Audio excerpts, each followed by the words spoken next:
This time on Animal Airport, Stuart intercepts a box of illegally packed lizards. Basically, they've just crammed them in. The team treats some pythons infected with mouth rot. Really bad stomatitis there. And a terrified arrival from New Zealand won't come out to play.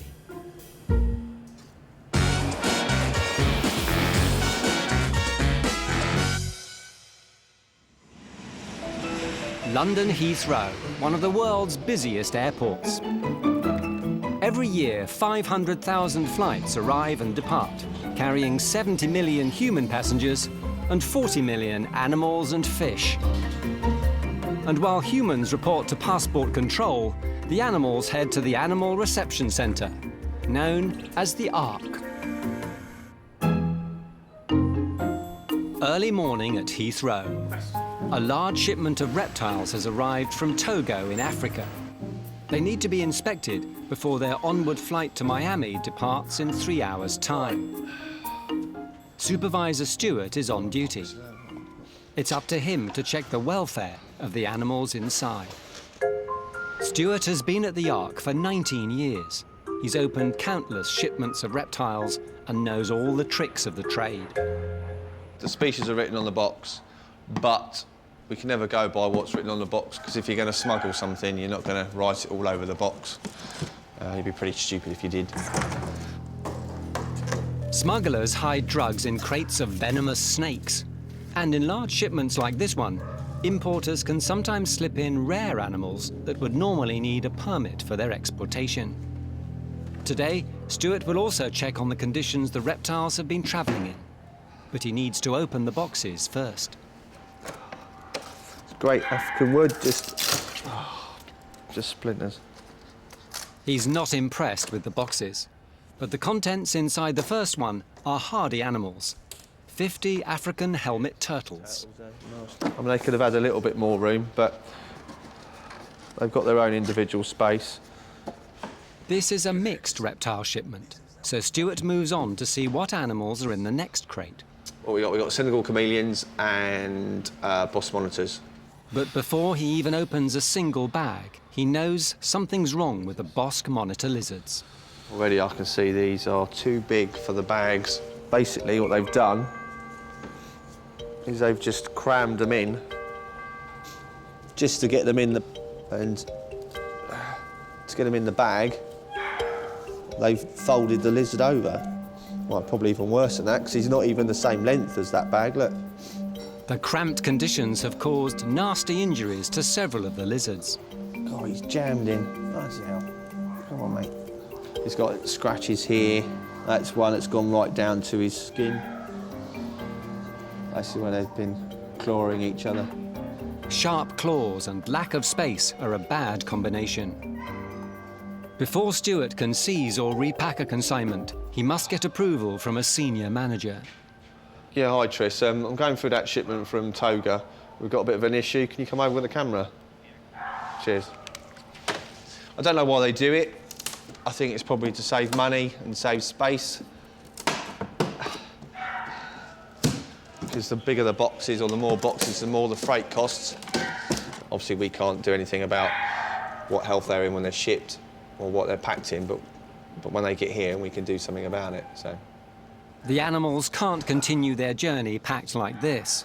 The Ark staff will need to improvise. Every year, thousands of much-loved family pets arrive at Heathrow on their way to new lives in the UK.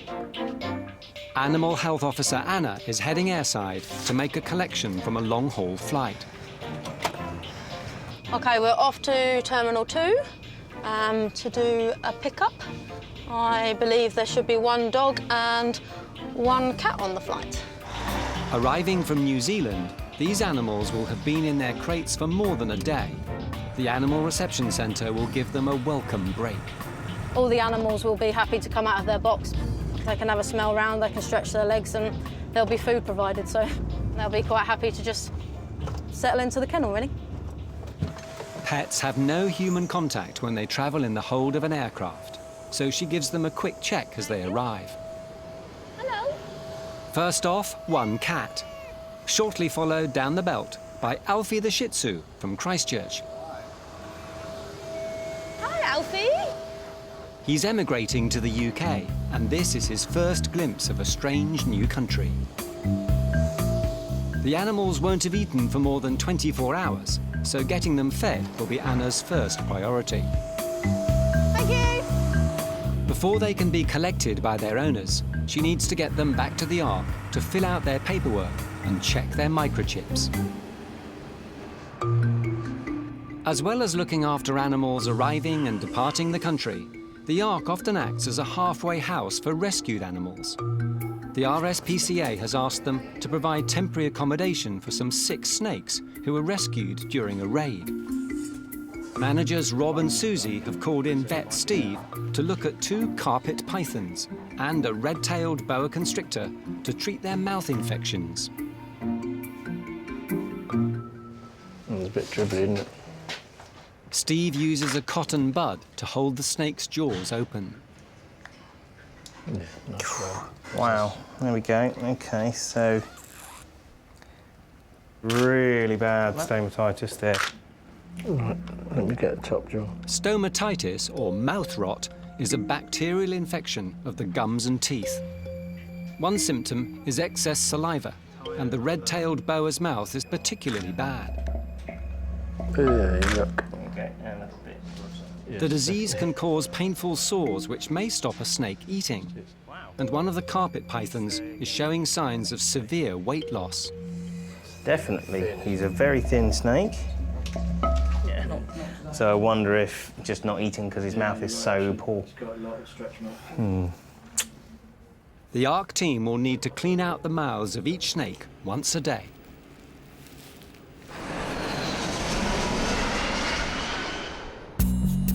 Pulling into the loading bay is Anna. She's arrived back with Kiwi Shih Tzu, Alfie. After a day in transit, most animals can't wait to get out of their crates. Thank you. Hi, Alfie. You going to come out? But Alfie's nervous. He doesn't want to leave the security of his box. Animals can be very unpredictable. Sometimes they may act kind of scared like Alfie's doing now, and just out of no reason whatsoever they may just turn and bite you. So you do need to be careful with that. The answer may be gentle persuasion. Let's see if that will encourage him out. Oh, you're going to get up.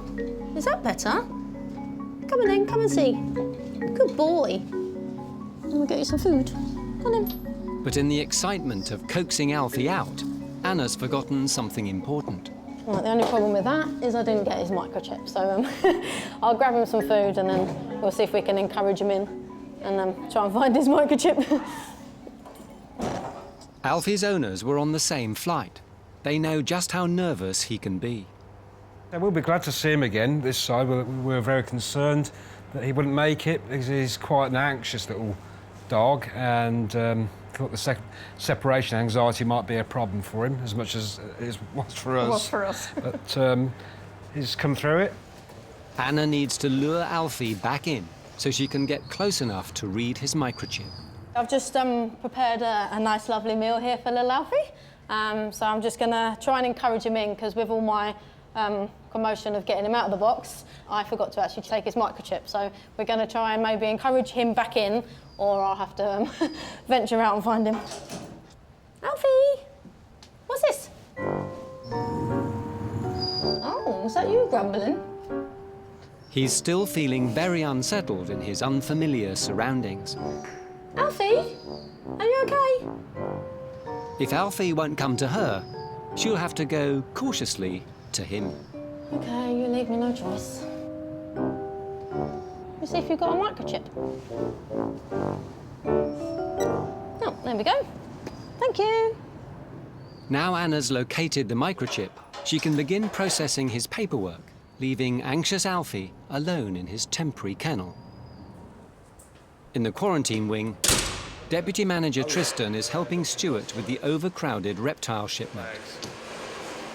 But they're the same, over the same length of the bag, without, from vent to head. So you've got 2 in here. Yeah, 2 per bag. They're nearly double the size of the bag. it's in breach of the regulations, right, yeah, we need to photograph them up. First, they must gather evidence in case of any legal action. Because we don't want the airline coming back and saying, no, they weren't, and we can quite clearly go, yeah, they were, here's some photographs to prove it. Tris, put 3 to a bag here.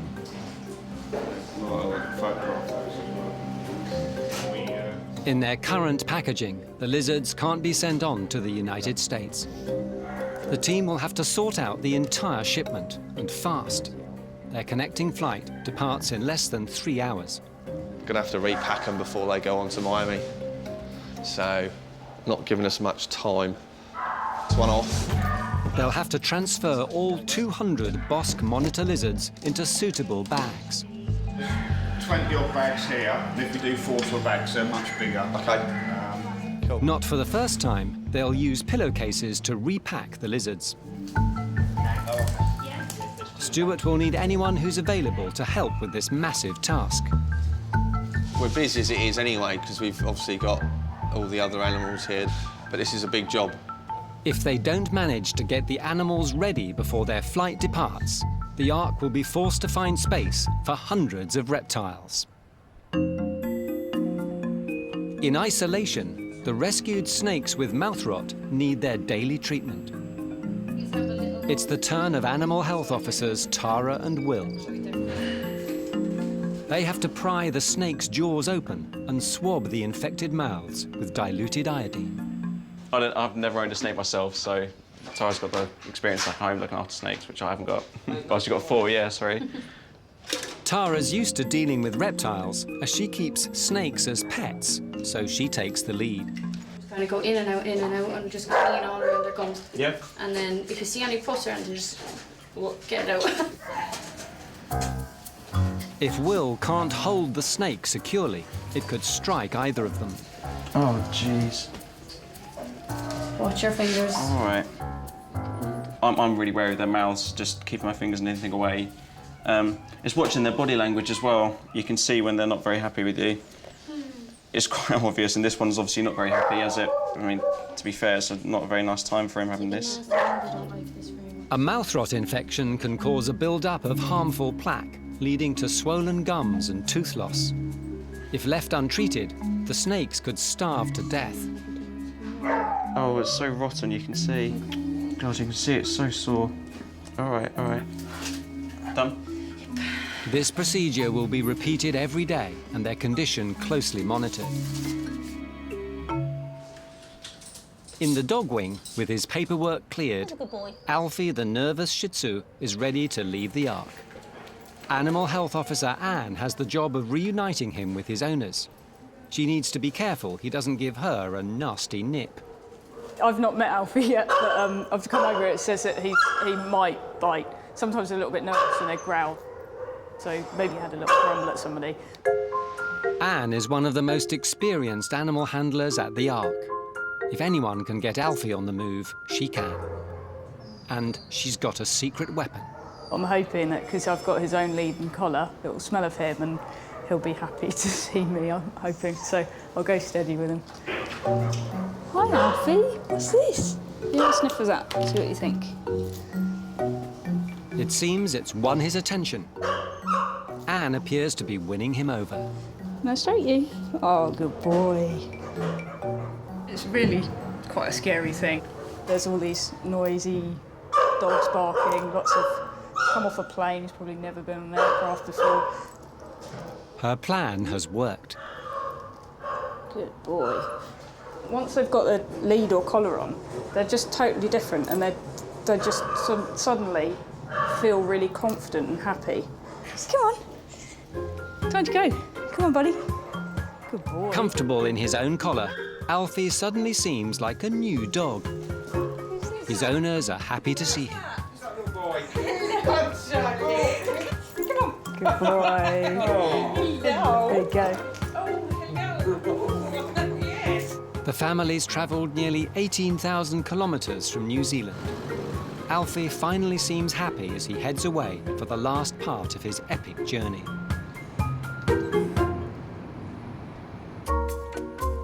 On the tarmac, The plane from New Zealand that brought Alfie in this morning has been refueled and is about to fly back to Auckland. Animal Health Officer Grace is heading out to put 2 dogs onto the aircraft. We're off out on a delivery, and we get these. We have a delivery pretty much every day. It's really similar to like human passengers. We have to bring them out about an hour before their flight. They're x-rayed, made sure they don't have any bombs in them. To get to the stand, she has to cross paths with aircraft. We're going across the controlled crossing. This is the taxiway, so the planes taxi up here. So I've just got to make sure that nothing is coming in. I'm just going to wait for this plane, see if it comes by. But if anything's in the area, then you have to wait. Planes always have priority, so. Driving so close to aircraft, vehicles must stick to the airport version of the highway code. But we have to stay in between the checkered lines. If we go outside of that, it's an offence on the airport. There is a speed limit as well. I think it's 20. You can't go above that. So. A Boeing 777 aircraft can be turned round within 1 hour, ready for departure. Then 400 passengers must be boarded, along with 600 pieces of luggage. Today, 2 dogs, on their way to the other side of the world, will join them. Hercules and Chaos, the Springer Spaniels, are being loaded into the hold. After a 24-hour flight, they'll be reunited with their owner in Wellington.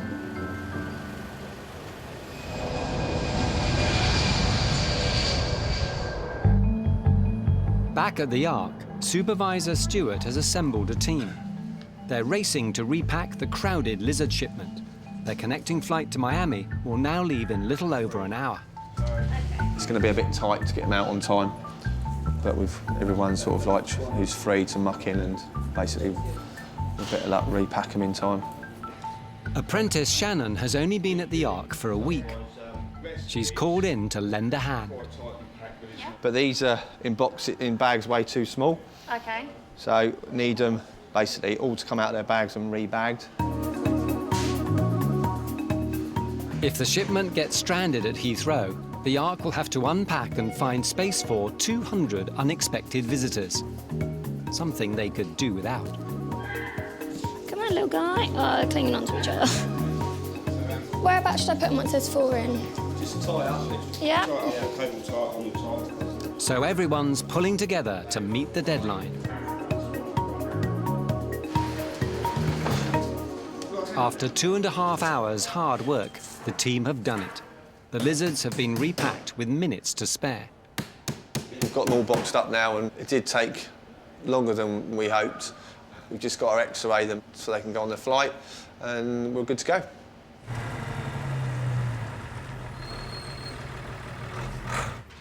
In reception, Supervisor Ross has just received a call about an animal in distress. Ross has been at the Ark for 10 years, but still the job constantly throws up surprises. It's the unpredictability of the job that I enjoy. Just the variation is, for me, is quite exciting, and never knowing what animals and what situations you might be facing each day. So we just had a phone call about a possible trapped swan on the western perimeter road of the airport. I've been given a lamppost number by the Hillingdon Highways Agency, so we know exactly where we can go to check to find this one. So we'll go down there now, have a look around, see if we can see anything, and see if we need to intervene at all.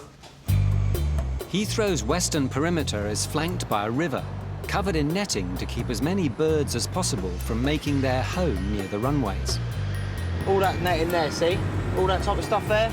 Underneath that's the river. They can't see the netting from the top because it's quite a fine nylon netting. So they come down and they don't see it and they just sort of land on it.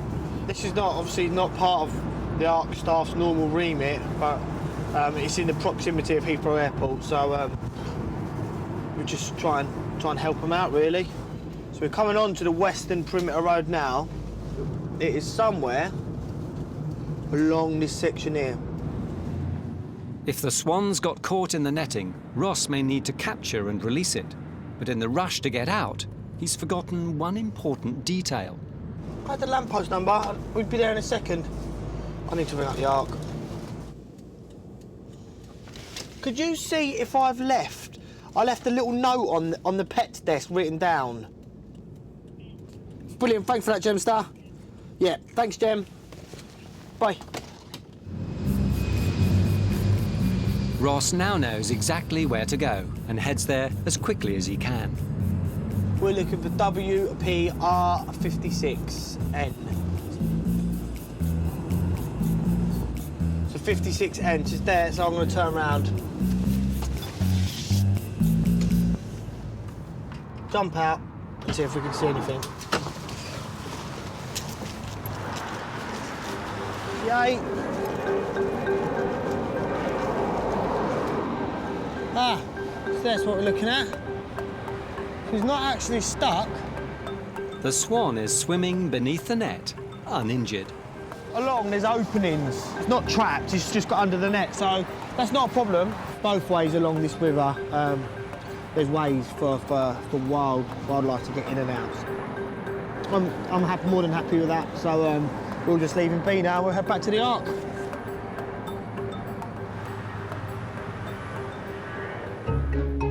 For the past week, Ark staff have been monitoring the rescued snakes with mouth rot.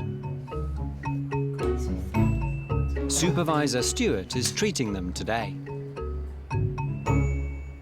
Basically, you wipe their mouth with a betadine, which is like a wound cleaner, and then I think it's every third day they get an injection, like an antibiotic injection. I hate it. Basically, you have to open their mouth up and prod their mouth with stuff, so no one's going to like it. But while the snakes are here, they provide a good opportunity for some hands-on training. He's giving work-experienced student Joe a chance to get to grips with them. But you've got to realise they're not very well, so the better they get, the more frisky they'll get. We'll start off with the top one.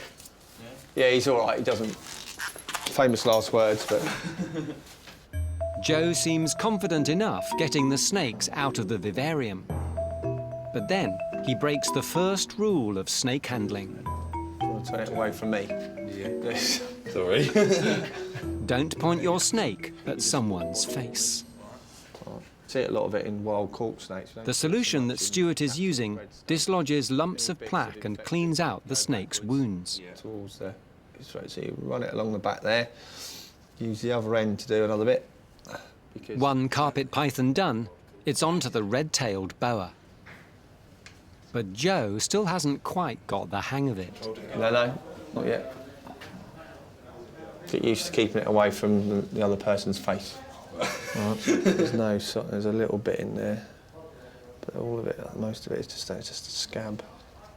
Snakes treated, Stewart gives Joe a crash course in how to hold a snake's head. Arm goes there. Yeah. On the cheek. See? Okay. Goes there. The cheek. On top of the head. That just basically stops it from moving so much. Okay. All right. Cheek. Cheek, top. That's it. All right. Brilliant. Kept in better conditions at the Ark, the snakes have been receiving constant care from the team. They're now on the road to recovery. They are improving. We've only been doing it for just about over a week, and you can hardly see it now. The Bosque monitor lizards completed their journey from Togo to Miami without further incident. Alfie, the nervous Shih Tzu, has settled into his new Lancashire home, and the swan made its way safely downstream to fly free of the netting.